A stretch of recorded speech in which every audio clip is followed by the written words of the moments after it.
friends. I hope you're all having a happy and beautiful day today. My name is Tara and welcome to my channel, True Crime Matters, where I talk about and analyze everything true crime. If you haven't already, please take a second to subscribe. It's just a free and easy way to help support the channel as we're just new and starting to grow, and I'd be super grateful for that. So today we're going to talk about, frankly, a bizarre and disturbing case involving a couple that had a pretty strong history of DV. And in an odd sort of way, when you look at the relationship in retrospect, it almost does seem as if it was slowly escalating for a few years. And just a fair warning, there is actual video evidence with this one that is fairly disturbing, so you may want to duck out for that portion if you know that you will be disturbed by that. Now, with this channel, I do hope to ultimately help as many people as I can, and one of the ways I plan on doing that is by sharing some facts about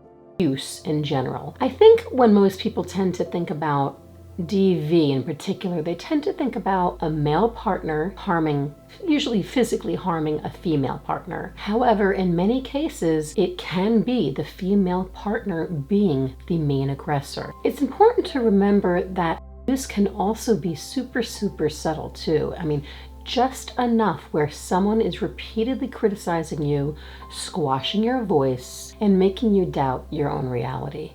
And you really do have to know what to look for in many cases in order to spot it. But for the most part, I think that many of us understand that abuse is fundamentally about control. It could be that the abuser may have a jealous streak, maybe they grew up in an abusive household where that type of behavior was modeled for them, so now they consider that normal. And even sometimes the aggressor can have an actual disorder. In some cases of DV, it can become a mutual abuse type situation where both partners become abusive toward the other. So, I mean, they literally take turns physically and emotionally throwing punches. And sadly, many of these situations do end tragically, as was the case for 44-year-old Sarah Boone and 42-year-old Jorge Torres Jr.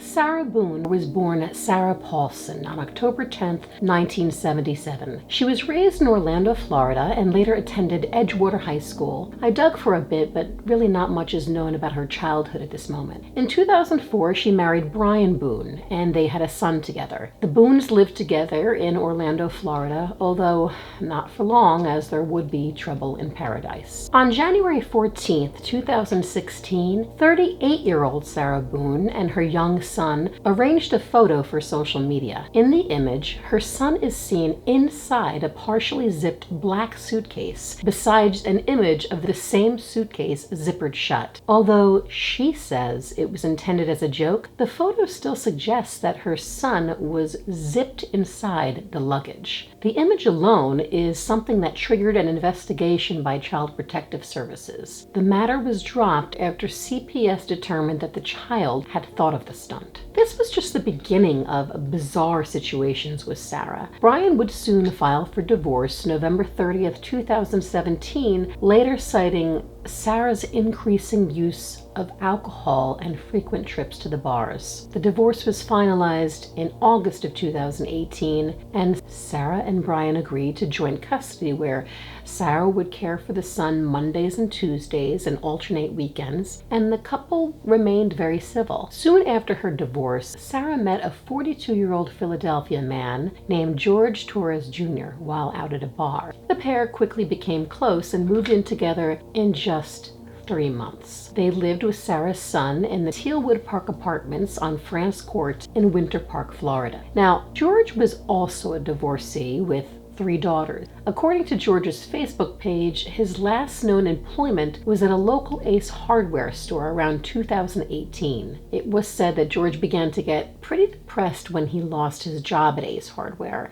He says due to the store actually closing. Now, Sarah was also unemployed as of around 2018, so the couple really struggled with money, increasing depression, and unfortunately, an increasing use of alcohol. And with this struggle also came the problem of increasing violence between the pair. It got to a point where many people were beginning to witness increasing alcohol issues and violence in public between the pair, and the police were called over their house more and more. The pattern became that they would drink, but then it would escalate to a verbal argument, a physical fight, at which point the police were called. Then George would get arrested and Sarah would bail him out, and the cycle would just repeat over and over. And neighbors were really beginning to start to notice the pair. Do you know either of them? Like, do you know? I've had a few brief interactions with them. When you have seen them around, how do they appear to you? They almost always seem either like tired or like tweaked out. Tweaked out? Yeah. Okay. Not only did many notice this pattern with the couple, but many neighbors would complain of loud banging, doors constantly slamming, and loud music blasting from the apartment pretty much all hours of the night. The property manager would say that she had received between 20 to 30 complaints about the couple, and she herself would often witness them both drunk pretty early in the mornings. On one occasion, the property manager said she saw Sarah wandering the grounds of the community, drunk and inappropriately dressed, at which point she had to speak to Sarah about it privately. A few people said that Sarah had a reputation for being assertive and even kind of intimidating, yet other neighbors said that Sarah was just a nice and talkative person. However, other neighbors had stated that it was pretty clear that Sarah was pretty scared of George. And it's also pretty well documented why Sarah was so scared of George. I was coming home from class one night. I would not be able to give you a time period on this. Sure, I don't remember when it is. And I was waiting on my roommate to get home because I had left my keys in the apartment. Mm-hmm. And I remember she came over and was talking to me for a minute, and it was very visible that like she was talking to me because she didn't want to be in her apartment. Okay. I don't know why, like I didn't ask, but okay. It was just very evident that she didn't want to be there. It seemed rough. It's one of those things where like he was a bad guy.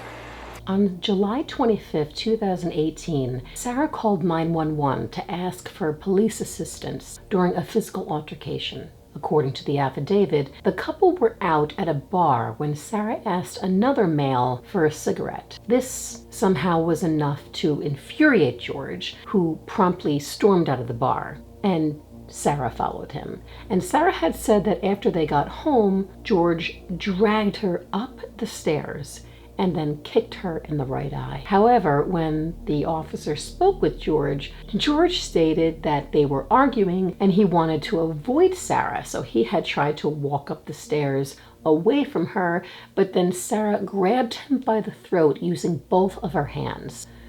George claimed that he was actually having difficulty breathing, and so he began to kick Sarah as a means to get her off of him. He stated that if it were not for him kicking Sarah, he really feared that he would have been choked unconscious. Now, after reviewing all of the available information, police stated that they couldn't tell who the primary aggressor was, so George was ultimately the one charged with battery, and Sarah was charged with battery for strangulation. Now, both Sarah and George posted bond, and the case was ultimately dropped after Sarah and George refused to write statements against the other. About a year later, Sarah called 911 again, claiming that George became angry with her again for talking to another man. She said that George had struck her in the head, face, legs, and arms while saying the words, "You are going to die." The investigator noted that Sarah indeed did have a red lump on the side of her face and scratches all over her neck. Now, Sarah refused medical treatment, but she did fill out a domestic violence worksheet and said this time she was willing to testify against George. Of course, though, again, George denied hitting Sarah, but nevertheless was arrested again for battery, and he was booked. This time, though, Sarah actually did follow through and she did testify in court. But George was ultimately released in order to avoid consuming alcohol and drugs and have no hostile contact with Sarah, and he was ordered to maintain a separate residence from Sarah.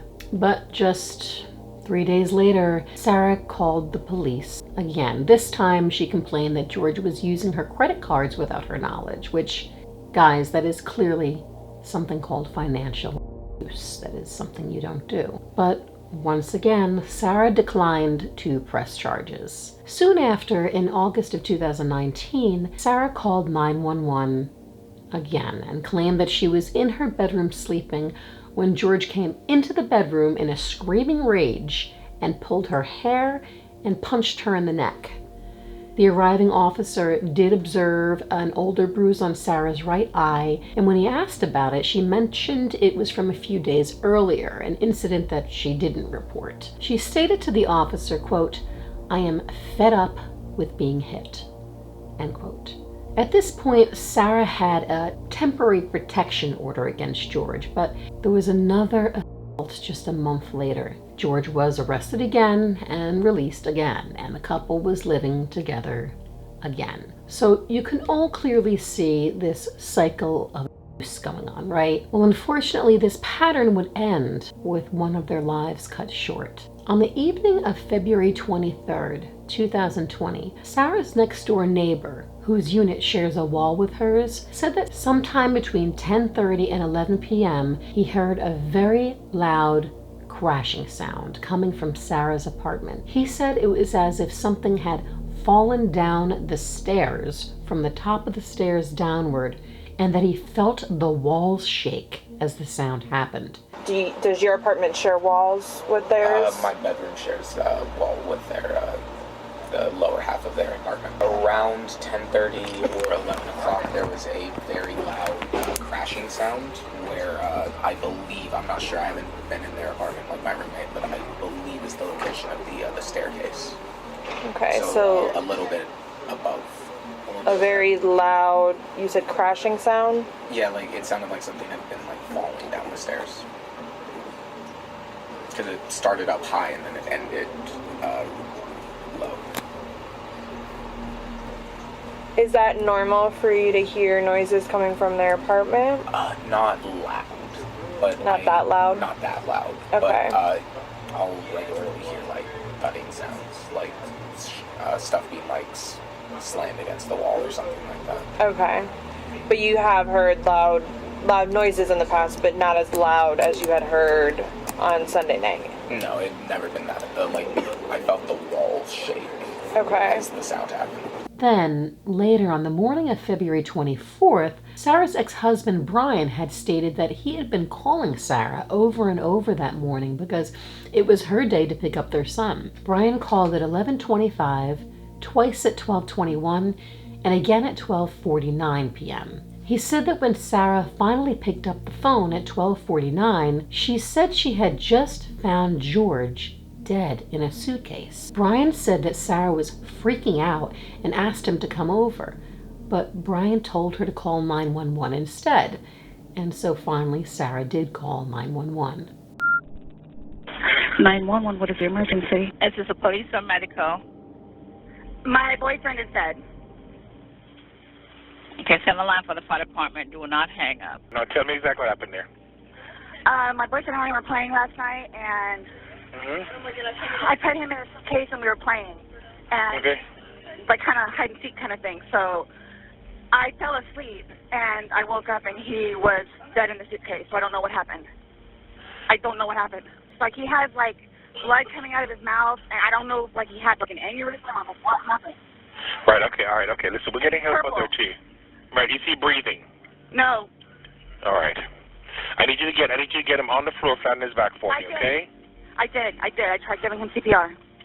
Okay, lay him flat on his... Okay, ma'am, listen. So listen, is he cold and stiff? Yes. Okay. Well, he's not necessarily cold, but he's stiff. And right, he's okay. All right, listen to me.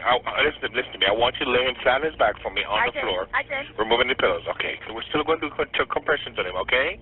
All right? Place the heel of your hand on his breastbone, right in the center of the chest, right between the nipples. Yes. Put your other hand on top of that hand. Baby, I'm telling you. Just by looking at him, you can tell. Okay. Ah! Please! Okay, he just gurgled. Okay, okay. Listen to me. All right. I want you to place the heel of your hand. Okay, right between his chest, right between his breastbones. Yes. Put your other hand on top of that hand. Yes, We want to pump his chest to me hard and fast, going at least twice per second. I'm doing it again. Okay, no, just keep on pumping. That's all you need to do for me. I just want you to count out loud for me, okay? 1, 2, 3, 4, 5, 6, 7, 8, 9, 10, 11, 12, 13, 14, 15. This is mixing. Okay, ma'am, just keep on pumping his chest. That's all you need to do for me, okay? Yes. Come on, please. Hurry up. Okay, ma'am, they're driving here as fast as they can. Okay, don't stop to say hurry up. Just keep on pumping and counting. I'm still doing it while I'm talking to you, okay? Okay.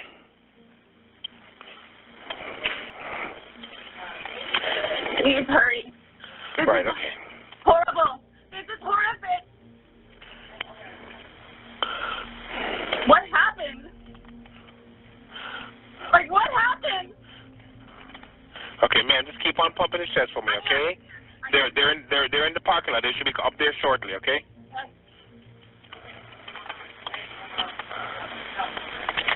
I'm still doing it, okay? Right, okay, good. I think they're here. Right, just keep on pumping his chest until they take over, okay? I am. Okay.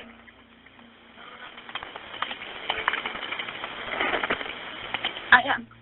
Okay.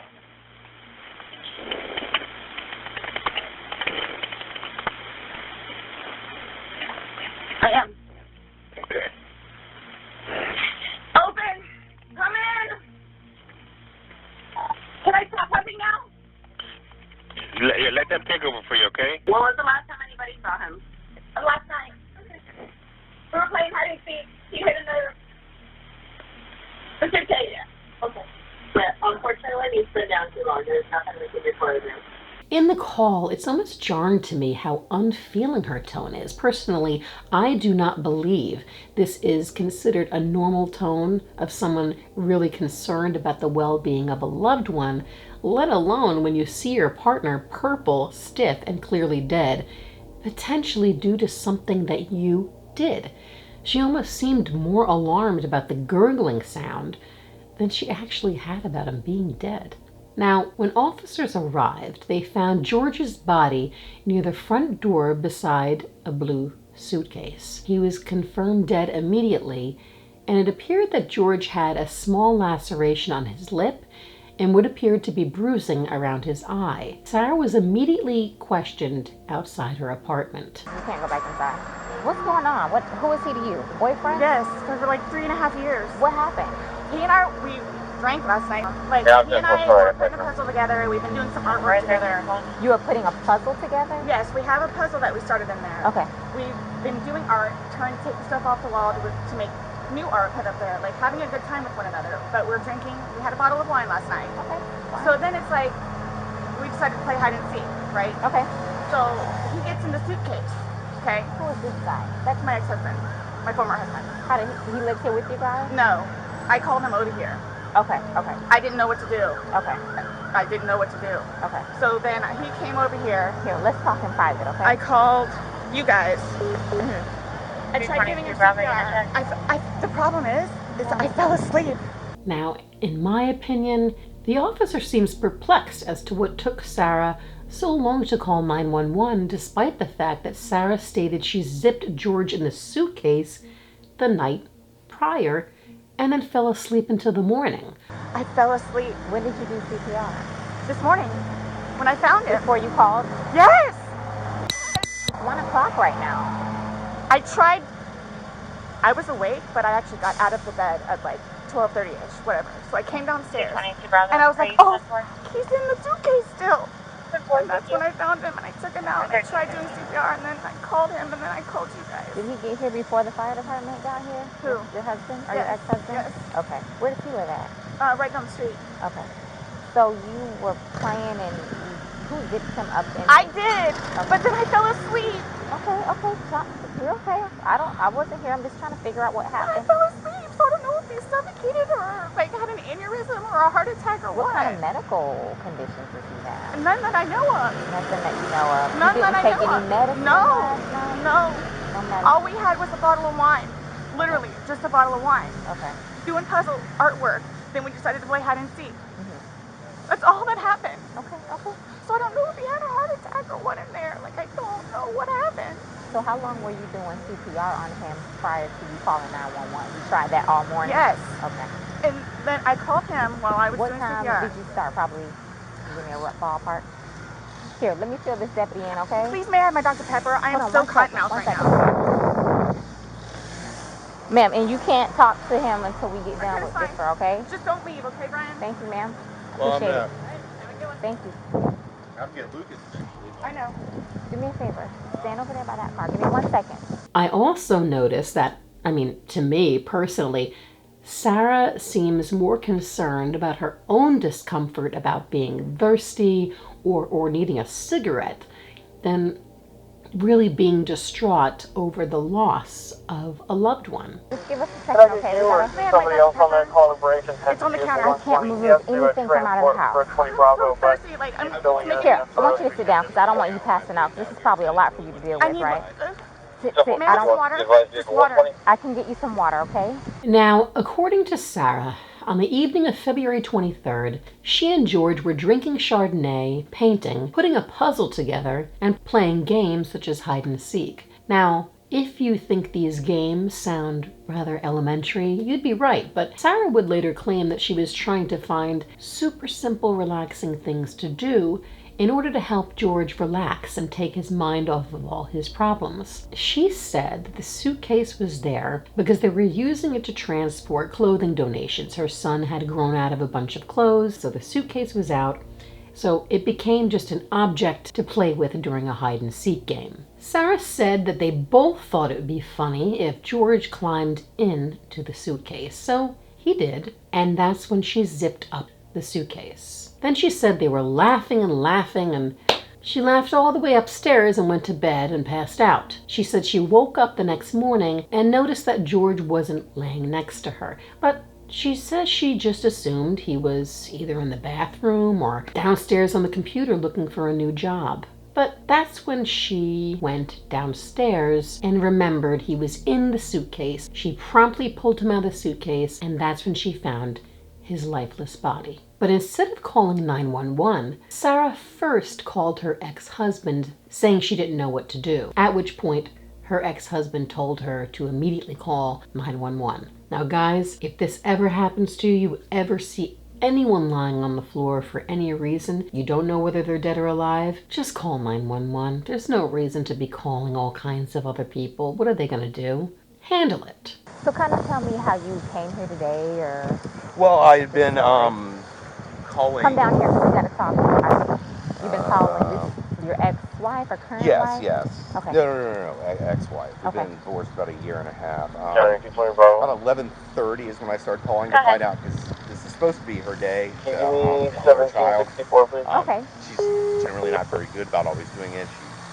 She tends to drink. They called back and said she was still there, or she came back. So I was calling to find out if she was going to be getting him or not today. From school? Yes. Okay. Yes. So I started calling like 11:30, called every half hour or so, and then She was back inside the lobby. finally got a hold of her I'll come at back here.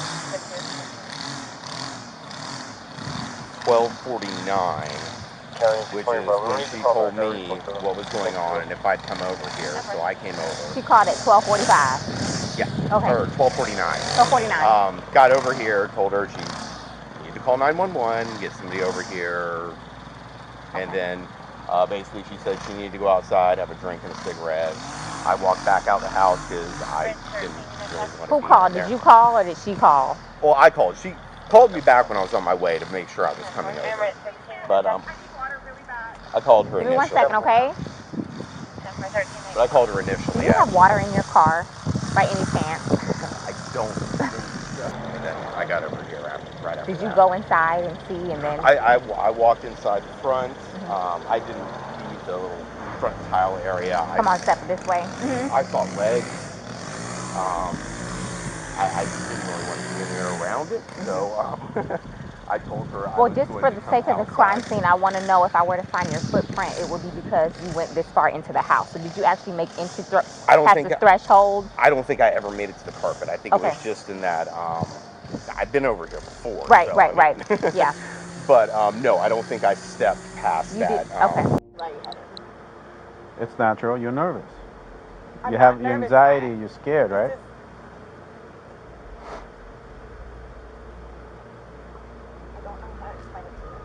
It's okay. You don't have to. I don't know how to. I'm just waiting for whoever, so. I could tell you this. I'm going to be here just as long as you are. Including my... It's going to be a while. I'm welcoming this breeze right now. It's kind of warm. All right? So just bear with us. I know. All right?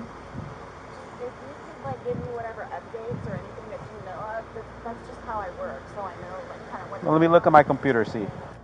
We already got a detective on his way. He's on the screen. Okay. So remember I said the detectives were going to come out and talk to you and go from there. All right. All right, sir. My name's Chelsea. My partner, Scott. To my understanding, you reside here? Yes. Okay. Is it just you, And George. Okay. And I have a 9-year-old. It's 50-50 with Brian, my former husband. Your former husband. Okay. But you reside here with George, and then your son lives with you, or lives there? It's 50-50. Yeah. Okay. So from what Rodriguez has told me, she explained last night that you guys were drinking a bottle of wine, and around midnight, you decided you guys. 12:30ish, yeah. Okay. You guys decided to play hide and seek. Well, we were playing hide and seek, and then... Was your son home at the time, or No. okay? No, with my Ex. with Brian. Okay. Decided to play. We're just stupid like that. Like, Sure. we were putting puzzles together. We were doing artwork. You can see the puzzle that we finished in there, and then the artwork, and then decided to play hide and seek, just being stupid. Okay. So he decided to get in the suitcase. So I thought it would be funny to, and he was laughing about it too, to dip him up in there. I go upstairs and fell asleep. So this morning or this afternoon when I actually got up out of the bed, I thought for sure he was downstairs on the laptop because he was just being really quiet. But then I came downstairs and I'm like, where is he? Like, and then that's when I found him. Okay. I don't know what happened. Okay. And then you weren't sure about if you woke up this morning It was afternoon. I mean, I was or awake, this afternoon. but I just didn't want to come downstairs. So Okay. I just laid in the bed for a little while. And then I eventually came downstairs and was confused about where he was. And then I was like, oh my God, he's in the suitcase still. So I pulled him out and I stretched him out and I started to try to do CPR on him. I called you guys. Well, I called Brian.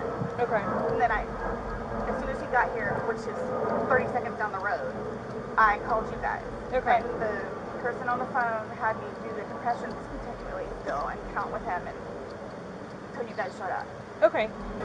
I mean, he's from Philadelphia and he grew up in Philadelphia and then he went to Massachusetts and then from Massachusetts he came down here. So I don't really know like a whole lot of like medical history or anything. How long like have you that. guys been together? Almost 4 years, like 3.5 years. You guys been living here the whole time? Yes. Okay. He's never been to the doctor or to the hospital during that time? He and his brother got into a really bad argument at one point and he had to have facial reconstruction.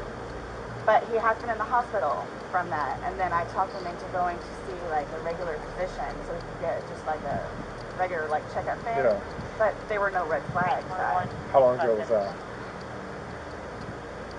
The surgery or Yeah, the doctor? both. The surgery I think was at this point, what, 2 years maybe? 2.5 years. The checkup was probably a good 2 years too. Okay. And the suitcase is still in there? Yep. Is it normally stored down there? Did you guys travel recently? No, he was going to start putting some of the, what do you call it, donations in there. So that's why, That's why it's out? Yes. After you zipped them up, did you move the bag around and mess with them at all, or you just zipped it up and walked away And I both laughing? were laughing about it, but I went upstairs and I fell asleep. Okay. But what position was he in when he went in? Was he sitting on his rear end and his head up and he just kind of bent over? Okay, so like this is the suitcase. Like this was his head and then his knees right here and his feet were down. So he was laying on his side? Yes. Yes. You just closed the flap and zipped it around Yes. him? Okay. I believe we were playing. Understandably, okay. So he said that I needed to tell you guys about his family. Like, who do I talk to about that? We're gonna do that once we walk through and see. Yeah, we're not going anywhere. We're gonna be here I'm just telling you, like, yeah, this is gonna be a while. I'm afraid for my life. I want you to know that. I am afraid Why is that? for my life. His family have never liked me. I'm the blue-eyed white devil, is what they call me. So they've never liked me. They've never taken me in. They've never accepted me. I'll put it that way. Have you called any of them? We talked to his daughters yesterday. No, I mean, like, about this. Does No. anyone know? Okay. That's so why no one's gonna know until we will be making that notification. So they're going to kill me. Okay. Well. Do they live local? Yes, they're down the road. They're going to kill me. His kids are going to kill me in Philadelphia. They're going to kill me. This was not intentional. Okay. And they're not going to understand that. They're not going to accept it. We're gonna do a thorough investigation, and we will definitely make sure that you don't feel scared when we leave here. Okay. Really scared. Like, Well, we're you don't here, know so anything though, like why or how? So we will not know the answer to that because we're not doctors. So what's gonna happen is he's gonna go to the medical examiner's office, and he'll have what's called an autopsy. Yeah.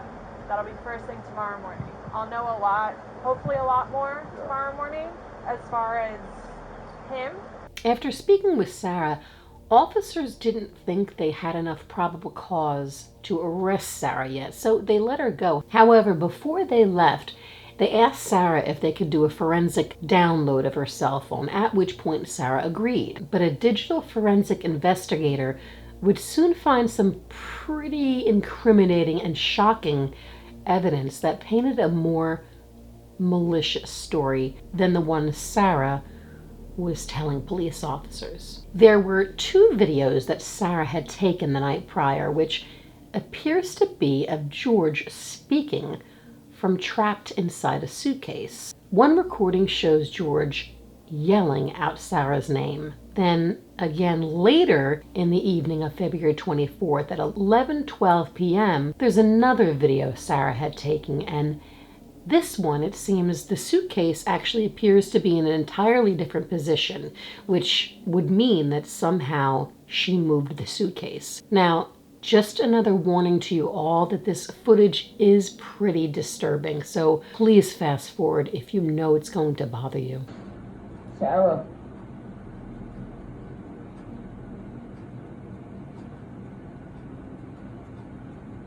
For everything you've done to me. Sarah. For everything you've done to me. Sarah. Fuck you. Sarah. Fuck you. Sarah. Stupid. Sarah. That's my name. Don't wear it up. Sarah. I can't fucking breathe, babe. Seriously.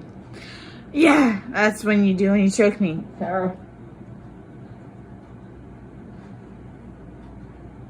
Sarah.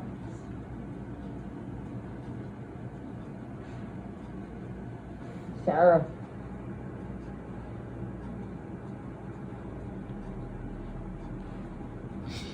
Sarah, I can't breathe, babe. That's on you. Sarah, I can't breathe. It's on you. Sarah.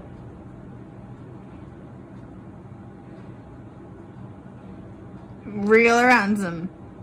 Might want to get video for it extra. Because I got this. Sarah. Real or ransom. Sarah.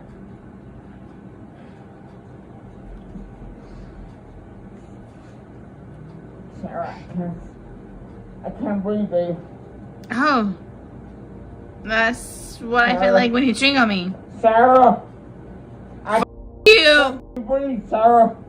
Yeah. You should probably shut the fuck up. Sarah!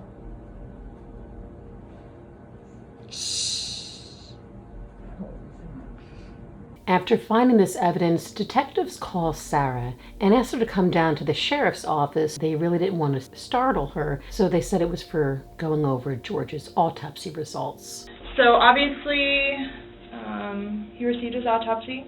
I thought it was pretty interesting that they read the Miranda rights before showing their hand, that they found this video evidence on her phone. So I'm going to read you your rights again because we have to talk about that, and since I'm talking about the incident, we just have to do it, just like we did yesterday.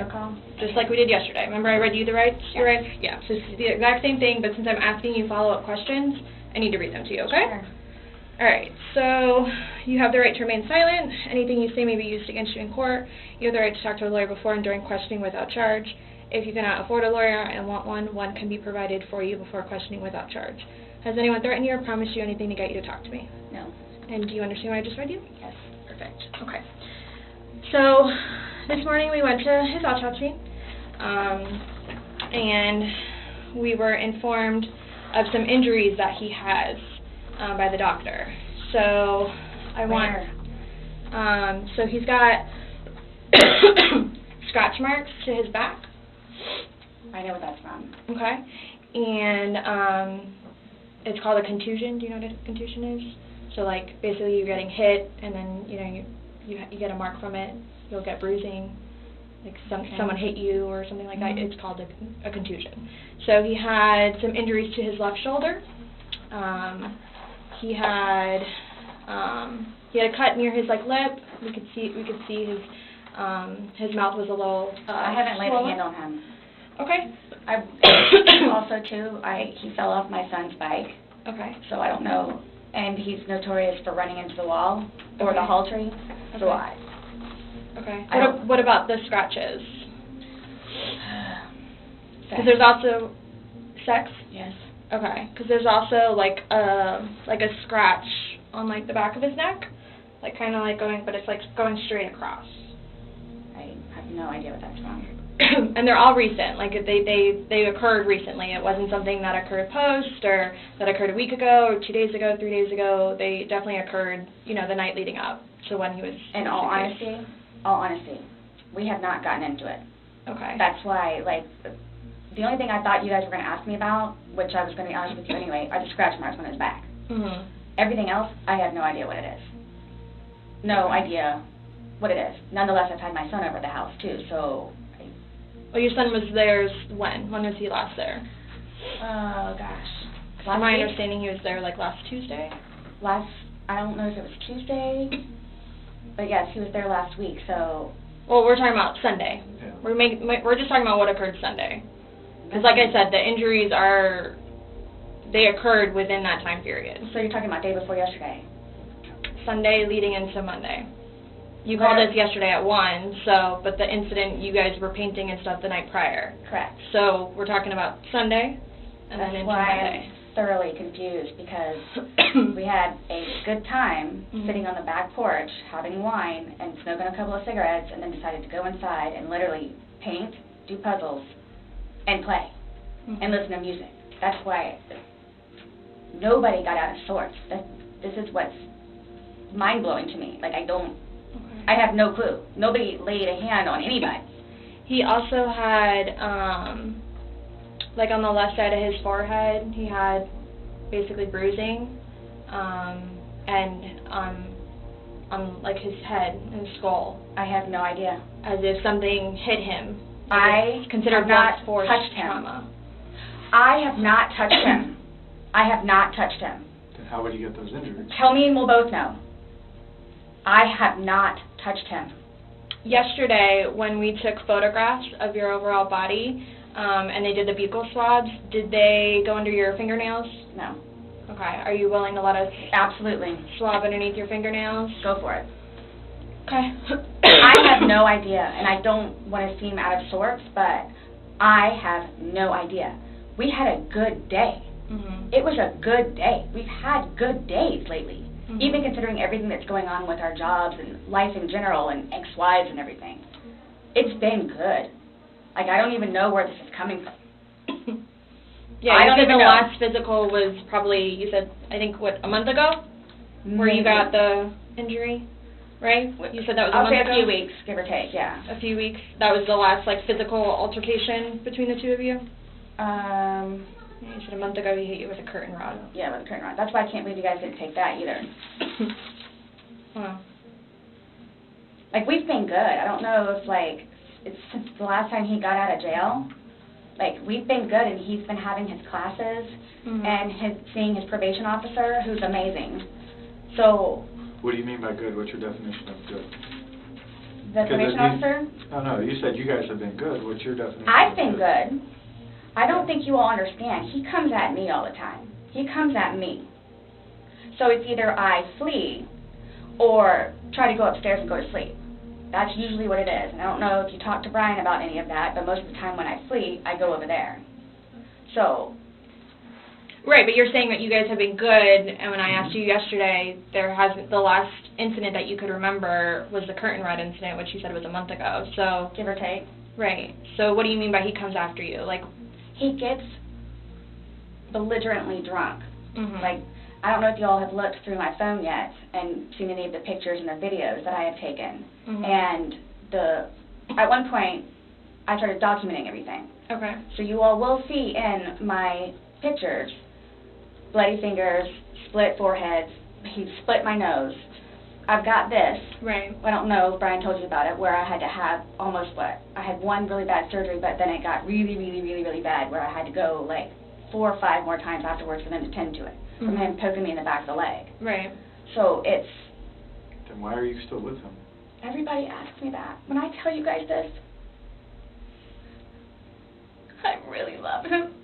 Like, I do. And I feel like I can help him. Like, I feel like I could help him, which I did, because he came a really long way from where he was in Philadelphia to moving back to here and to dealing with everything else that he's been dealing with. I've really helped him. I've bailed him out of jail, 3 times. I've gone to every single hearing and every single arraignment, everything that I did for him. Gone to see all his public defenders, go to the state. I've gone to the state. I did everything for him because I'm trying to help him, because I had hope in him. And he was trying. He was really trying.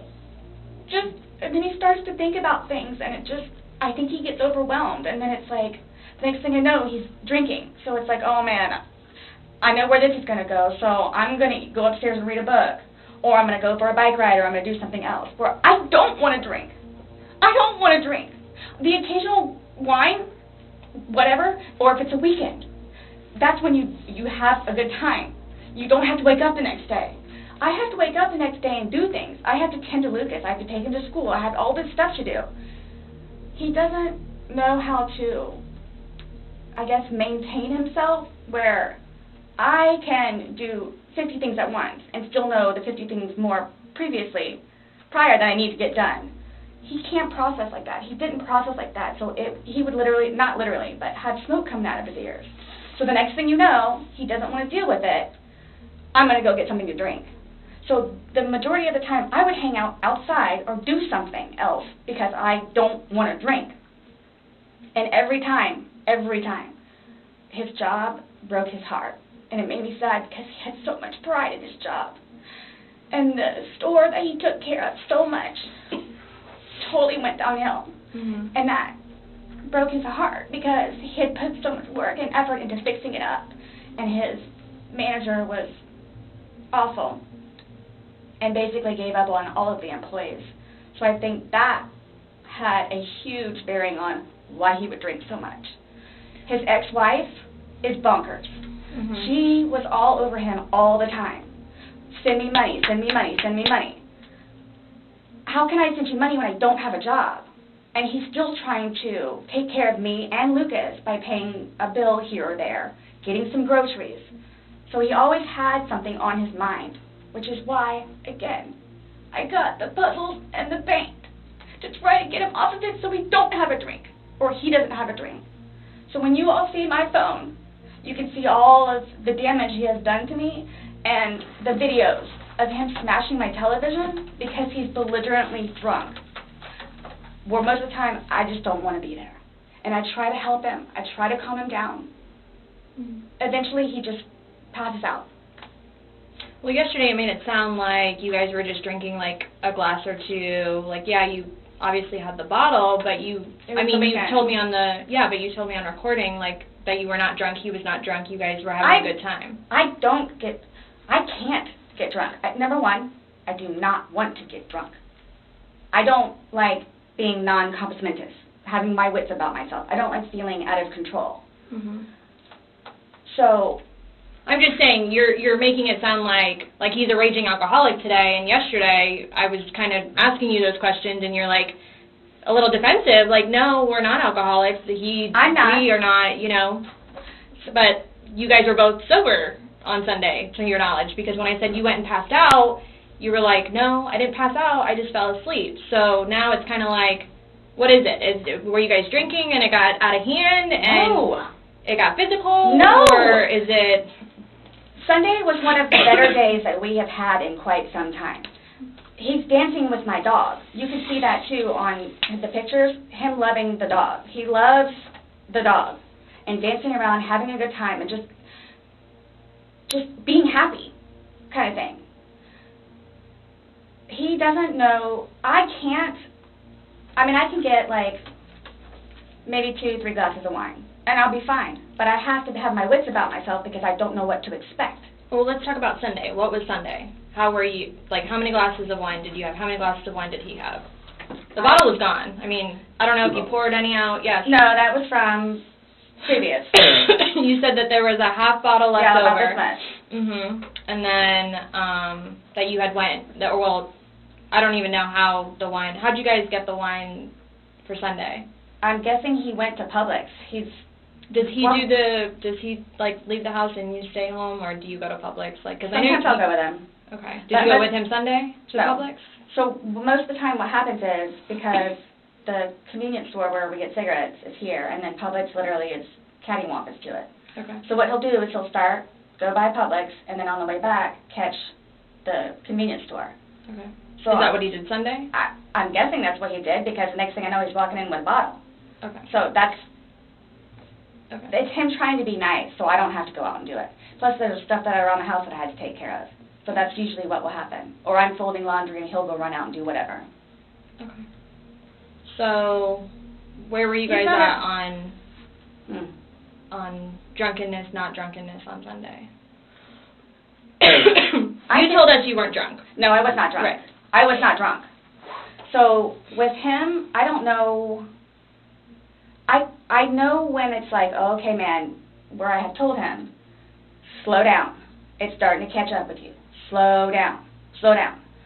And another thing, too, is I don't like listening to music with him because he gets too involved in the music, and the music that he listens to is a little rough around the edges, and, like, it makes me fractious listening to his music. So I kept asking him, let's just you and me talk. You and me will just be the ones that are talking, which was fine, because, I mean, we were playing with the dog, whatever, and then it's like, okay, now let's do the painting. We just did the puzzle, took a break, now let's do this. Sure enough, sat down, we're sitting in there talking, laughing, talking about new movies, we're watching movie trailers while we're doing painting and all that other stuff. So it's still background noise to him, because I think that's what he's used to, is having background noise. Where me, I can sit in here all day with not a peep. But he always has to have some kind of background noise, which I didn't mind because the trailers were cool. And he was interested in showing them to me, getting excited about movies that were out or upcoming. Okay. So on your laptop you're talking about? Mm-hmm. Like, okay. And I mean, and then it was... But you said it was a good day, like you guys didn't have any conversations about your relationship? You guys didn't go down, like, the rabbit hole, like, had too many to drink, and you guys start getting... Nope. When I tell you this, it made me so happy that he actually listened to what I had to say with just, we'll get through it. This will be fine. It's just, it's a small hurdle that you and I together will get through, because... I'm talking about the money, jobs, daughters. Yes. Nothing No. relationship-wise, though? Like, no issues, like, did you guys have a conversation about your relationship, or was it just about, just like, what's the stresses? going on right now. Got it. I try to evoke it from him so he gets it off his chest, because I call him the volcano, where eventually he's going to erupt. Right. And what he has learned in his classes is to communicate, which is a huge thing in a relationship, Right. where he has been practicing communication. So he actually talks to me about things and unburdens himself. Put it on me. I'll sit there and try and figure it out for you, like I have almost everything. Not a worry, just tell me, get it out of you. Right. But it was, when I tell you, I was so happy. Like, it was such a good day. I kid you not. The weather was beautiful outside. I'm the one that had him go inside so we can do puzzles and painting and listen to music or whatever else he wants to do. So then he starts doing whatever it is we're doing together in the living room, and then starts talking, because I think he gets comfortable with, okay, you know what, we're here, it is a good day. Let me go ahead and explain myself. So I know. Nobody else knows, but I know. Nobody knew George better than I did. I say that I knew George better than himself. And I tried in every way, shape, and form. Ask everyone. I helped him. I took care of him. I miss him a lot, and I didn't even sleep last night. I miss him a lot. I mean, is there any chance it got to be too much for you and you couldn't handle taking care of him and... I never stopped. Trying to... I never stopped. That's what I'm here for. I never stopped. I'm here now because I'm still trying to help him. Yeah, we just don't, I mean, it's unexplainable how he got these injuries, and... I have no idea. You were the only one with him. 100% right hand to God. I have no idea how he got them. Nobody touched anybody. Nobody touched anybody. Okay. You had mentioned that you would take photos, videos, just kind of like a proof and just in general. Yeah, I started documenting at one point, but that was way before, I think, the last time that he got arrested, where he was flying off the deep end. Okay. But then I had him bailed out. I got him out of jail. Right. But because he had violated the pretrial diversion, this time it's probation, so you don't have a choice in it. You have to go to see your probation officer. You have to go to these classes. It's court ordered. Where it took him a while to get used to it and understand, they're not messing around. I even went down and met his probation officer, which I say she's wonderful. That's one of my questions too I need to talk to you about. Hugged me and said how much she knows that I take care of him. She called me personally one time when George was at work, when he was working. 42-minute phone call. She and I just saying how grateful she is that George has me. And she knows how hard I'm working to help him, just as she is and just as the classes will. So once he started actually going on a regular basis to the probation officer, and then to his substance abuse class and his, I don't know what BIP stands for, Matters Intervention Program, and actually listening to what it is everyone had to say, he changed. Like I could see a change in him, where before lashing out, he would think about it. And would always come home and show me his papers, and we would look over his papers together, where it's like, wow, you actually are learning this in class? And some of the stuff that they would show them, like videos, he would come home and be like, Sarah, I'm so sorry for what I've done to you. Because for a video that he watches to make him feel that way, where it's like, oh man, I have done her wrong. But he's changed. He changed. And that's why you're still with him, even though he's done all these things to you. And when I tell you I love him, I love him. Even when you love somebody, you have limits. Everybody tells me that. All my neighbors don't tell me that. The office, property manager. At some point, somebody gets enough, then they have to do something to defend themselves. I would just flee. And I don't know if you would like to see on my phone, or I think it's actually on a laptop. I actually, because, and you have to understand too, I have, like, prior to classes in PO, kicked him out. How many times? I had him arrested. How many times? But you also went down and bailed him I out know. the next day. I know. What's on your laptop? What was I going to tell you? Oh, previously, I actually looked up how to file a restraining order. Okay. Because I would take him out, his parents, because of them constantly having to take him back in, his bags of clothes. Are you talking about this is like recent? I don't. You kind of like lost me. Like when? What are you? It was talking a while, like a little while ago. But now you're talking about tension building up and that you need space. So, have you been feeling that way lately, or? No. Okay. No. Okay, my thing is too, so you all know. Oh, I hate that you can't talk to her, but Dee, his ex-wife. When I say a monster, she's a monster. Like it does. She withholds their children from speaking to him. So he gets upset about that, and then she like completely berates him about money, about the father that he is, what he did to her, all this other stuff. It doesn't matter. I mean, mind you, this is not like been recent, but which is why he doesn't even bother calling anymore, because he knows that she's going to answer and he's going to have to talk to her, so therefore he can't talk to his daughter. The other time he talked to her, made her talk to Cookie. That's on my cell phone too, so you can see it. Okay. It doesn't matter. Like, it doesn't matter. What does she have to do though with anything about what happened Sunday and into Monday? Like. No, I'm just saying like previously why the incidents would happen is she plays a big part in it. Okay. On top of job and money and groceries and all that. Okay. You started the activities around 4, you said? Yes, around 4:30ish, and then. You just said that it was dark when you were playing hide and seek, and I'm just curious if you remember. But when we were outside, that's where we would start and talk about things, and then eventually I was the one that had him come inside, so we could About do what stuff. time, do you remember what time that was, is what she's asking. And you said you went up to bed around midnight, fell asleep around 12:30ish.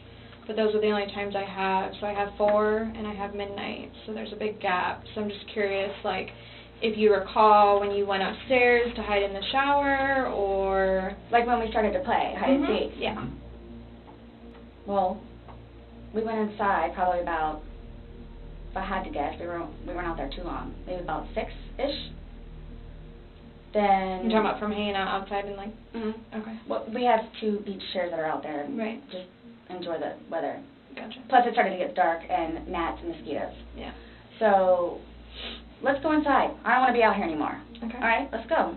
So we're doing whatever. We did it for a while because that puzzle, I don't know if they took it or they saw it. Worked on the puzzle again, finished it. Started to paint. Well, started to listen to music for a little bit. Started to paint. Can we turn the music off? No problem. Start at the top, paint, whatever. Maybe, gosh, that puzzle, we worked on that for probably a good hour and a half. So 8 o'clock-ish? Is when you went to hide upstairs originally? No, that's when we were like painting. So then it's like, okay, well, I don't want to paint anymore. Let's just, come on. Okay, you want to play hide and seek? What he does is, okay, tag, you're it. So it's like, okay, we know. Okay, take off. That's what we did. And then you went upstairs, and then he didn't come up, and you came down, and the suitcase was there originally because you guys were planning to do donations, so it was already there. Have you guys ever played you said you played hide and seek like probably 3 times in your relationship.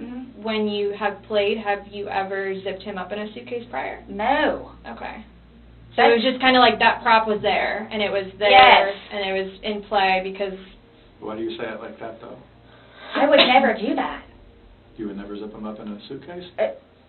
Well, I mean, we were playing. No, I know, that but time, I'm saying, I'm talking about hide and seek, which is a game, so... The suitcase originally is in our closet, buried all the way to the back. If you, I know the CSI people saw our closet. Our closet needs to be cleaned out really bad. My son's clothes need to be cleaned out really bad because they don't fit him anymore, and I'm tired of looking at them.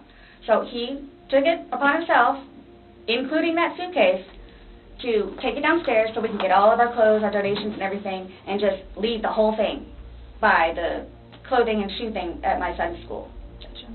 No, I'm just asking, in the past, like, Have you ever zipped him up in anything, jokingly or not?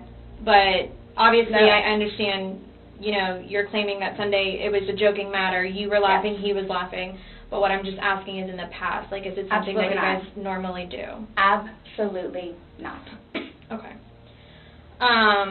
We were actually this last game running out of places to hide because we have a townhome where it's upstairs or downstairs.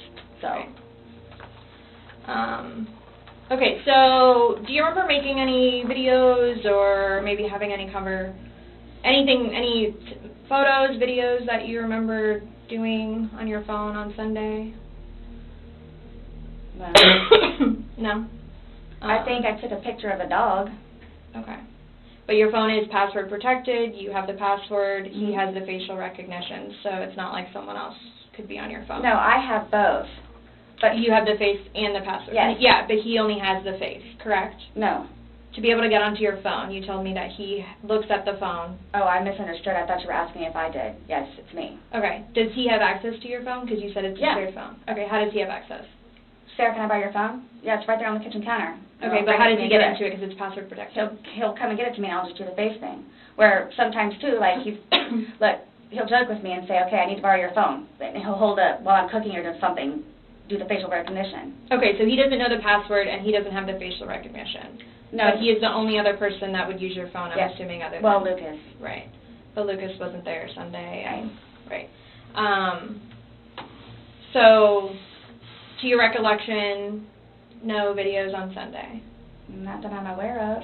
Okay. I mean, I maybe took a picture of them, the two of Tess and... The dogs. And George and them dancing, but, I mean, it's just Tess. Mm-hmm. Okay. So I have something that I want to show you that we found, and it was from your phone. Mm-hmm. Can you see it? If you need to move it around, go ahead.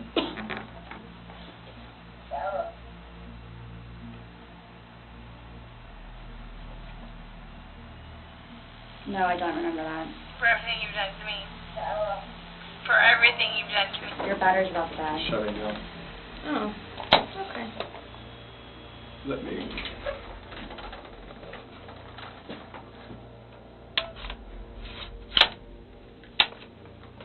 The battery doesn't last very long. Yeah, it used to last a lot longer than that. I don't know what happened. Okay.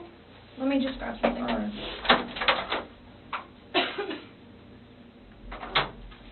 No, I was just simply asking because you had a look on your face when she asked you if you've ever done that before. You looked kind of shocked and... No. Okay, but why did you say it like that? Like...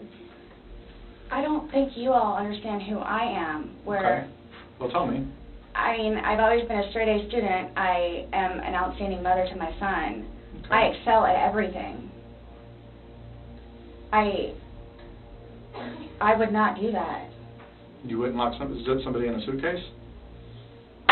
Well, I didn't, like, completely lock it. I mean, I opened it with one finger. I left enough in there for him to get out. Okay. And I wasn't planning on going upstairs and going to sleep. Okay.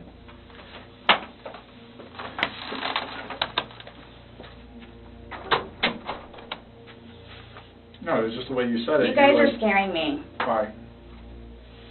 Well, we just want you to watch this. It came from your phone. Don't you want to know what's on it? Yes, please.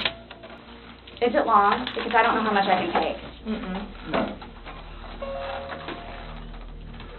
I don't know how much I can take. I don't know how to find your...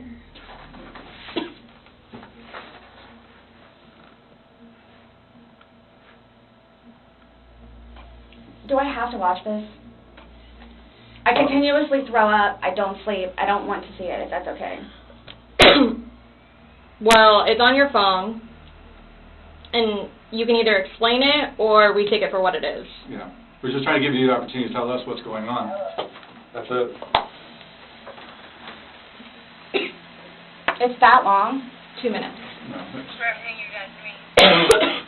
For everything you've done to me. You. That's you, your voice. Stupid. Sarah. That's my name. Don't wear it out.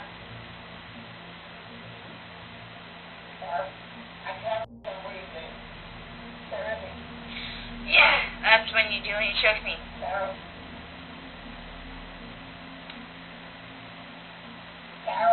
I don't want to watch it, please. Okay. Last time we talked to you, you had said that you put him in the suitcase, he had 2 fingers hanging out. And you I went flipped to him bed. over. I flipped him over, and that's where it was.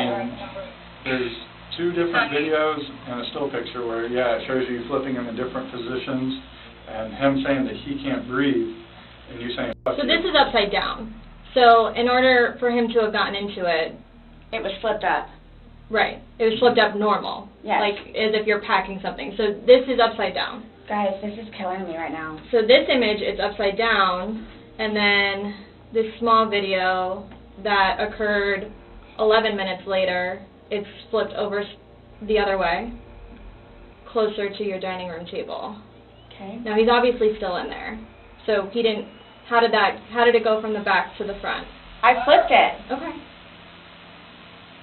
My plan was not to go upstairs and go to sleep. Well, that's what you did. Yeah. But not intentional. No, you told me you went upstairs because you were Stop getting here. ready for bed. Stopped here. Okay, but Where's here? show me where you can see any fingers coming out, because there's the end. And his head's right here. Mm-hmm. So going like this, rather than going all the way up, it's like this. But why is he saying I can't breathe, and why is he pushing on it as if he can't get out? And it doesn't show a hole. There's no hole. There's no fingers. I don't see his fingers. There's no hole. I don't know what you want me to tell you. Like, I don't know, like, what you want me to tell you. I'm just showing you. I'm just telling you what we see and what we've heard from the other video. I understand. He's begging for you to let him out. You're laughing in the beginning, and then in the end, it sounds kind of like a... No, it's not malicious. Well, saying fuck you, It's not malicious. then what is that? What does you mean to you? Well, Like if I were to tell my like he partner... does. Like, I get called everything but a white woman, so Okay. my intention was not to leave him in there. Please understand that. My intention was not to leave him in there. But you went upstairs thinking that he could get himself Yes. out, but the video shows That's at what I no told point you. can I see his fingers. He'll and be it up here looks any like- minute. And then 30 minutes later, he didn't show. And he's telling you And I he didn't can't wake breathe. up. Do you think not he's able to get joking? out. You told me he was laughing, and We were before. the video, there's no When he laughing. first got in there, both of us were. So how long was he in there for? Like, this video is at 11:12 when it starts, so was he in there for like a long time prior to you recording this? No. No.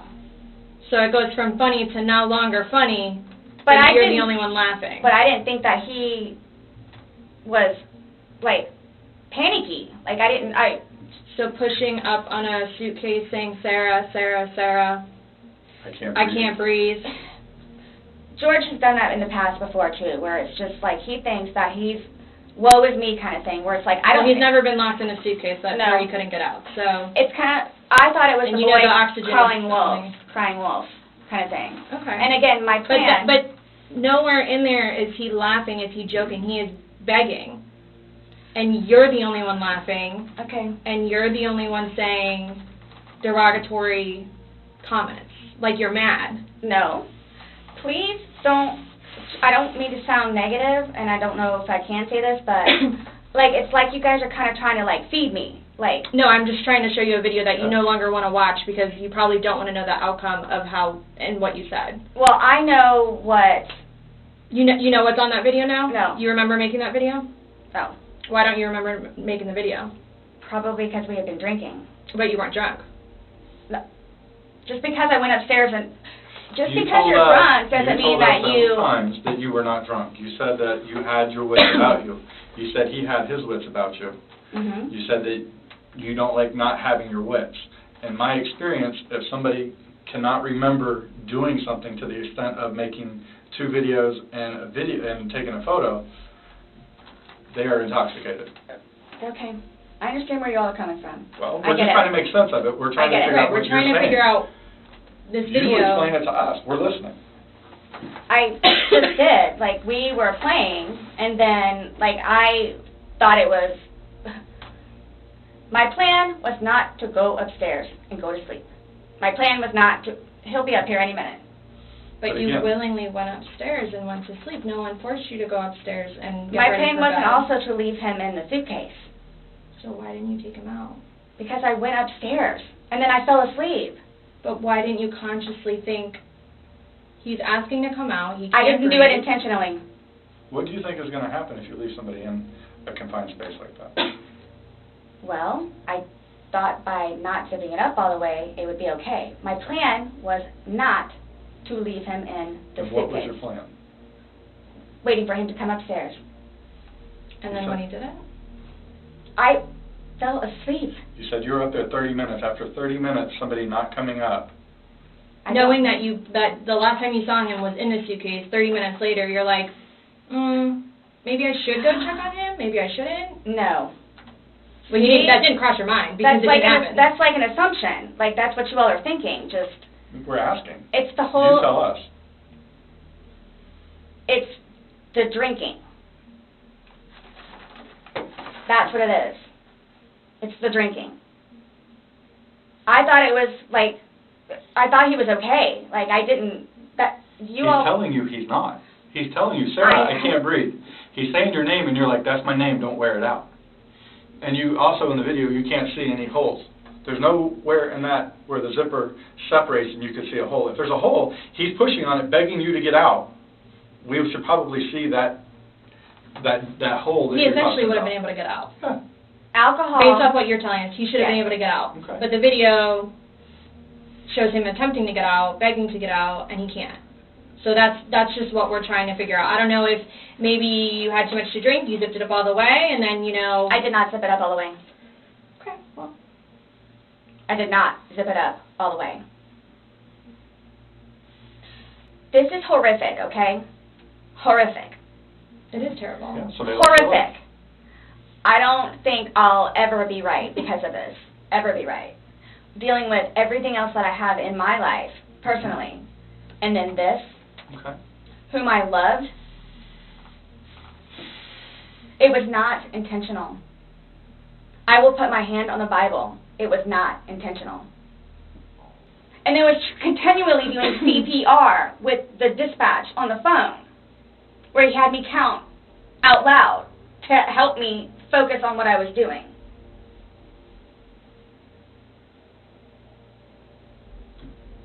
It just, I don't know how, I mean, you can sit here all day long and say, I thought he was going to get himself out, but he didn't, and you went upstairs, and you stayed there for 30 minutes before you fell asleep.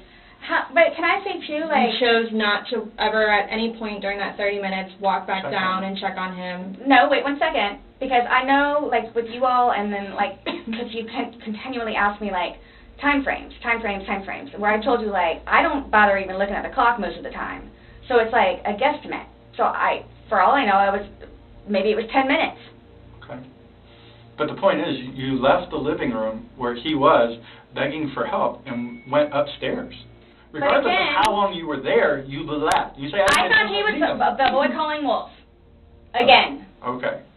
So when he asked to be let out, like, what's your reasoning for not letting him out? When I was upstairs?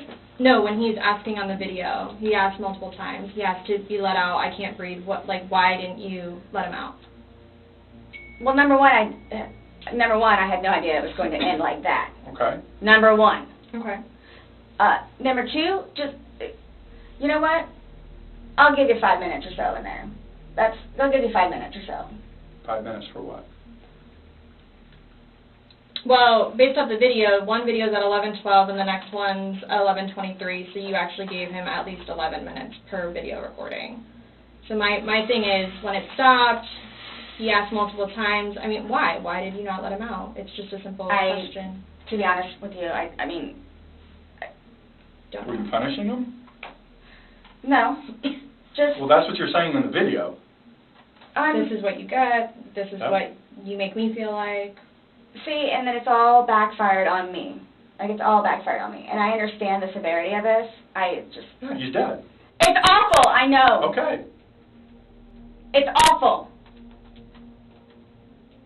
and I will tell you both this right now too, I will never drink alcohol again. Okay. Like, I will never drink alcohol again. I don't care what it is in any way, shape, or form. But let's get back to this.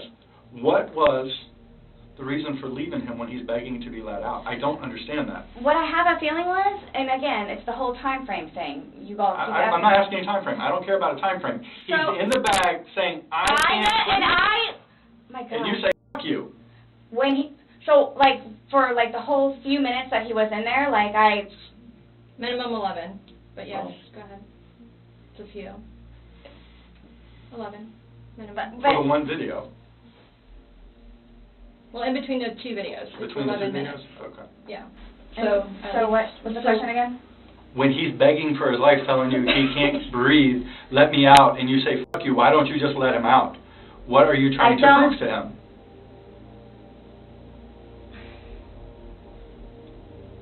There was obviously something in your head that you were thinking of when he was asking to be let out, and you're like, it's the boy calling wolf.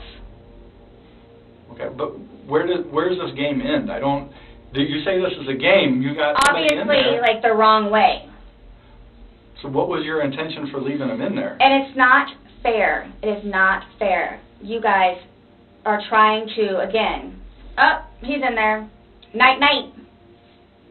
That's what happened. No. That's absolutely what happened. Intentionally. How's it not? You got up off the couch, walked up a flight of stairs, and got in your bed. Thinking he was going to get out. And he didn't, and you still didn't go down and check on him. And it's on the whole 30-minute thing that you guys are trying to do. I don't care about 30 whatever. minutes. It's for all I know, it's 10 minutes. He's begging for his life. He's begging for his life, telling you he can't breathe. I don't know what you want me to tell you. I don't. I didn't intentionally mean for this to happen. But you can't tell us why you left him in there and went upstairs. That's my only issue. What am I supposed to write? What do I write? So my thing is, though, it's what I have a feeling is I went upstairs and just hit the bed kind of thing. But, again, I'm thinking he'll be up here any minute. But then I go out. But my question is, why didn't you just let him out prior to going up? I don't know why. He's begging to be let out. He's not laughing. He's not having fun. Guys, you said this was supposed to be fun. You were laughing before. Before you said he was laughing, you were laughing, you went upstairs, he had his fingers out of the bag and he was playing. Well, obviously that's not the case.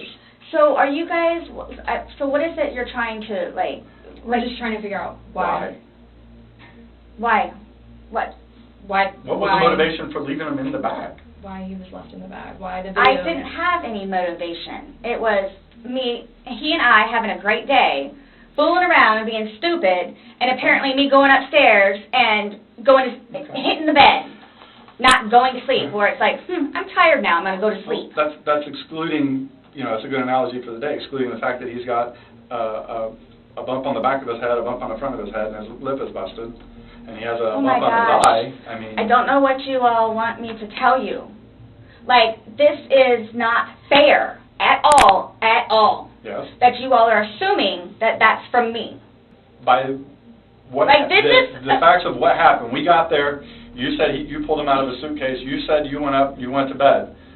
We're not assuming that. These are the facts that you're telling us. But now what we're you said asking is I'm tired. Oh, I'm tired. Well, that's what you told me on a sworn recorded statement yesterday. Because when I said, you went upstairs and passed out, you were like, no, I did not pass out. You got attitude with me because you were thought I was assuming that you were drunk. So that's an assumption. That was an assumption when I said you passed out. And guess what? You corrected me. You were very adamant about the fact that both of you had your wits about you. What's your favorite word to use? Compass mentis. You've used it today too, to say that you guys were within your wits. There's two empty bottles of wine. No, but we didn't drink both of them. We didn't. There's receipts for the They were both purchased yesterday, so I don't know how you didn't, because they weren't there the day before. The one was. Two Publix receipts from yesterday. Mm-hmm. Only thing purchased on either one was a single bottle of wine, 2 of them. So we have each bottle of wine that was empty in your garbage can that you purchased yesterday, or he purchased, but you two would have consumed together. You two didn't lay hands on each other. No. No. I don't have anything. You're right. He doesn't. Whatever that is, whatever it is. He does. See, this is what happens. It's not fair that you guys, just because he has those, automatically blame it on me. Like, well, what about when you had your injuries and he gets arrested? Is that not fair? Really? Like, It's really? the exact same thing. Really? He has injuries. You have injuries. Like, what does that mean?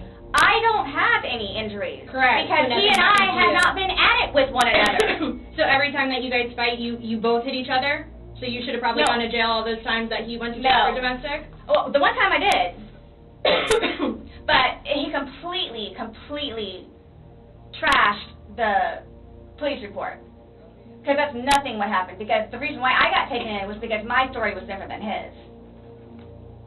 So I'm being portrayed as like this abuser. We're not saying that he doesn't abuse you. Absolutely. We're not saying. So I'm the one that's being portrayed as the abuser. Because I have never dealt with anything like this before. I don't know what to do, how to do it, and I always know what to do and how to do it. This, I don't know. So I don't know, like, what's going on or, like...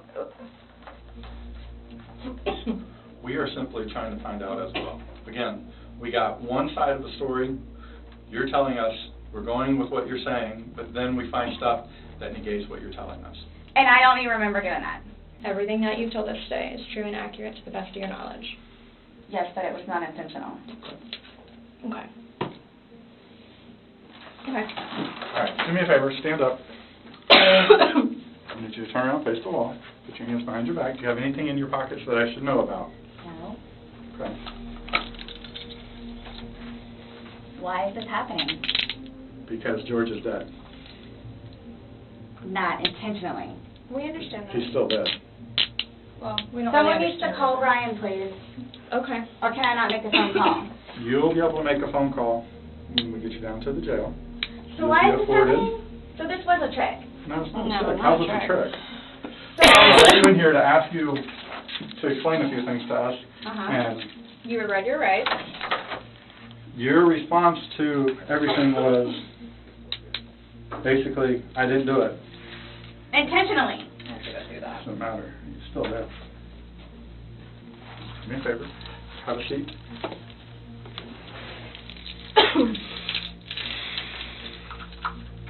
Really, guys? Really. So if I didn't show up. Why is You're this trying- happening? Because Before you all said I could leave. when That I was done after this, after that. we were done, yes. We were done.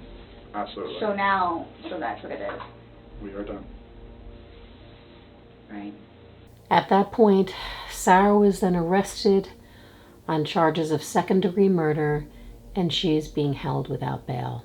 An autopsy revealed that George died from positional asphyxiation with environmental suffocation consistent with prolonged confinement, but his body was also battered. He had a black eye, bruises and cuts on his head. His back and his hands also had bruises and cuts. It was determined that he had alcohol in his system, and he had been inside the suitcase for about 11 hours. So based off that neighbor's statement to police, could that loud banging noise he heard be Sarah knocking the suitcase with George in it down the stairs? I mean, that would explain the loud banging, loud enough to shake the walls, and it would explain some of the bruising, but the police said, the coroner said, it wouldn't explain all of the injuries. Could it be that Sarah wasn't just playfully trying to coax George into the suitcase, but instead maybe somehow knocked him unconscious, either by hitting him with something, which would explain some of the facial injuries, or knocked him on his head, and while he was knocked out, she then zipped him in the suitcase? It just seems kind of odd to me that a grown man would agree to contort himself into a pretty medium-sized suitcase just for fun. But I guess, I mean, obviously stranger things have happened. It could be that he really did want to get into the suitcase. I don't know. Now I'm going to give you my personal opinions. Personally, after reviewing the footage of what she did, after reviewing the police interrogation, I personally think Sarah and George were drunk, and Sarah tried in whatever way it was to assert some control over George when she had the chance by zipping him up in the suitcase. And I really do think she found it funny, and she thought it was amusing that he was in this powerless situation that she had complete control over. Then I believe that she really did go upstairs and say to herself that this was just revenge she was getting for everything abusive he had done to her. Now, it was obviously a form of revenge, as she is clearly making comments during the recording, F you. So that obviously is a malicious act. I do believe that she did go to sleep and pass out or really black out, because clearly, in my opinion, she sounds wasted in the video. She sounds so drunk. She obviously didn't remember taking the recording, otherwise she wouldn't have handed the police her phone so quickly and not even try to delete the footage. But regardless of whether or not she knew it would kill him, obviously she's still the reason why he's dead. She is the reason why George will no longer be around to see his daughters grow up, and his daughters will not be able to see him. His whole family misses him. There is a huge hole in this world now that she did that. But Sarah clearly aimed and fired the final deadly blow which extinguished this extremely abusive relationship.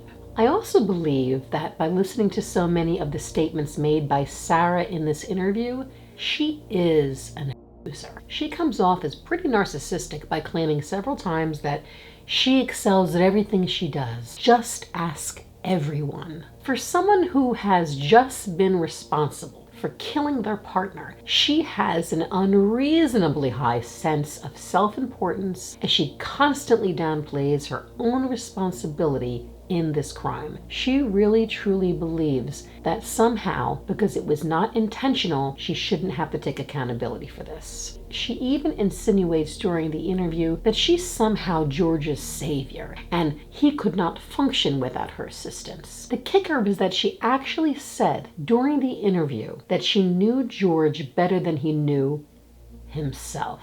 And she mentioned that she said this to his face. Now, this is a huge pet peeve of mine, because this has been said to me throughout my life. It's been said to me from partners and others, and I thought it was a normal thing to say. I did not realize how abusive this comment is. But let me just make something very clear to you all. Someone saying to you, I know you better than you know yourself, whether someone's saying it to you or you're saying it to someone else, that is not something to say to a partner ever, especially during an argument. It makes people doubt their own reality and their own consciousness. You are your own human, and no one knows what's going on in that brain of yours but you.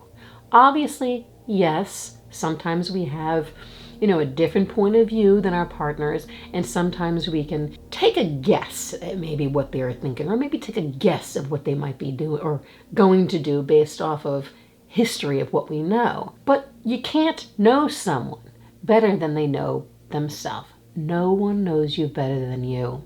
And let me say something else. If you recognize any sort of similarities between yourself or your partner in Sarah or George, please do what you can to get yourself in counseling or to educate yourself on the best ways to get out of this situation. Secretly document what you can. If you don't call the police, make sure you keep a log of everything that happens. Tell somebody, tell a friend. Be smart about it, because we all know that when a partner is ready to leave, that's when things get more violent. I hate this comment of, why doesn't she just leave, or why doesn't he just leave? And I'll tell you why. It's because they're going to be killed. We see that is the most dangerous part of a relationship, is when somebody threatens leaving, because that means that the partner who wants to be in control is losing their grip over this person, and they need to assert that control in any way they can. So they will take them out. And we see it time and time again. So please, please, please do what you can. Your life will drastically improve when you remove yourself from toxic situations and get the therapy that you desperately need to succeed in life and to grow. I'm going to leave information down below for Break the Silence Against Domestic Violence, which is a nonprofit that helps people in abusive situations like this. They will give you all tips and tricks and recommendations for the best way to handle the situation. Now, None of this is to say that George was not abusive towards Sarah. I believe very much that George grew up in a family where this was okay. There was another situation where Sarah mentions in the interview that George had to have facial reconstructive surgery due to being beaten by a family member. So I do believe this was a situation where most likely both of them grew up in an abusive household, and they kind of went into this relationship thinking that that was completely normal and the way to handle things. Alcohol doesn't help. And I do know that Sarah mentioned in the interview that George was going to domestic violence classes. He was coming back and reporting back to her and actually apologizing to her. He was taking accountability for everything he had done to her. And it's kind of interesting because while Sarah can't take accountability, he was. Some other obvious signs that Sarah was an abuser was saying that George would always cry wolf. She says this several times. And what this implies is that she didn't take him seriously. She was actually listening to his statements and thinking he was lying about things. How could somebody in a suitcase saying they can't breathe be crying wolf? Like, if ever there's a time that you're not crying wolf, that's the time. So there's this idea that she doesn't take him for his word, doesn't kind of give him that respect that he even knows what's going on with his own body. So it is something to look out for in abusive relationships as well. Kind of not dignifying your own feelings and emotions as being real. Because again, they know you better than you know yourself. So they know what you're feeling and they think you're crying wolf.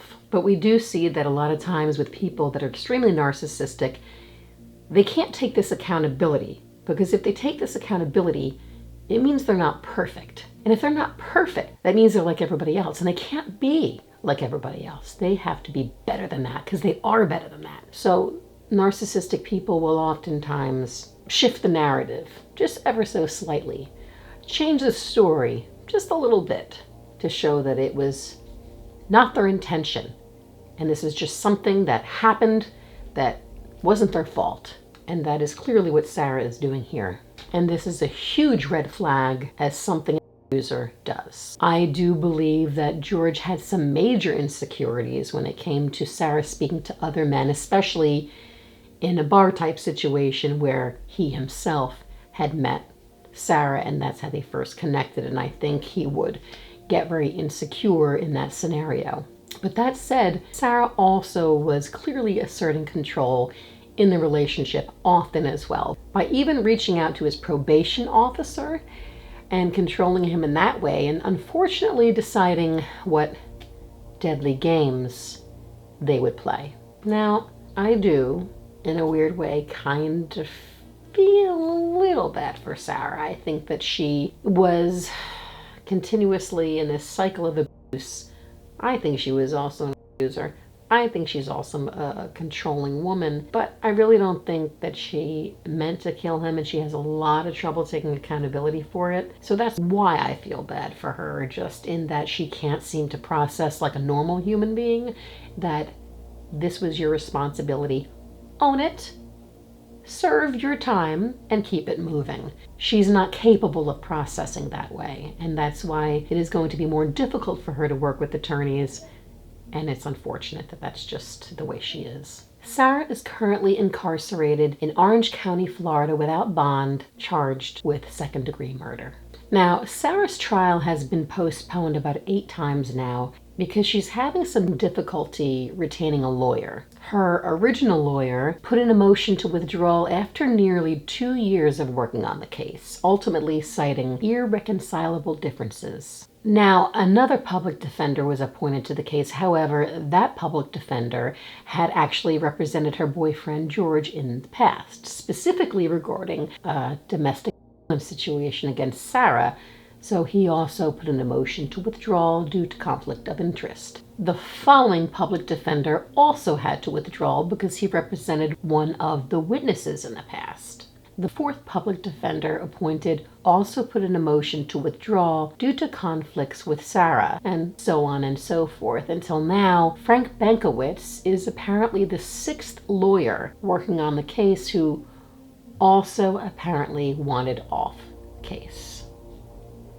But Sarah is now claiming that she wasn't hearing from her lawyer and was understandably getting a little frustrated in December with this seemingly revolving door of lawyers and lack of communication with the court. In December 2022, Sarah sent a written letter to the judge citing her concerns, which are actually pretty legitimate if she is unable to communicate properly with an attorney. In fact, in the letter she states there's a lack of communication from the judge and her defense attorney regarding her case. But even though her lawyer, Bankowitz, filed a motion to get off the case, on December 27, 2022, Judge Wooten denied that motion and ordered Bankowitz to coordinate a meeting with Sarah before a January 17th pre-trial conference. During a pre-trial conference on January 17th, 2023, Sarah's current defense attorney told the judge that the case is not ready for trial at all because he still needs to meet with Sarah and find experts for her defense. The attorney says he has another trial in February, so he will be asking for a trial to begin April of 2023. Hold on, I need some coffee. Now, based off of what we know about Sarah's personality, we know that it seems that she needs to be in control, and we also know that she has some trouble taking accountability, which could be what is leading to constant conflicts with her lawyers. It could be that she feels she knows how to help her case better than lawyers, and it could be that she's having some difficulty accepting their suggestions. It's possible they don't think that she should testify, and she feels she needs to testify. It's possible that they're advising her that she should just plead guilty and serve the time to get a lesser sentence, but it's possible that Sarah just keeps wanting to repeat on the stand how it wasn't intentional. Not really a statement that will work in court with the type of video evidence that exists. So what do you all think? Was Sarah just wasted and fell asleep not realizing that George would die that way? How the heck do you think she got him in that suitcase to begin with? Do you think he just willingly contorted himself into that position for fun? Leave your comments down below, and as always, thank you so very much for your support and for watching. Bye!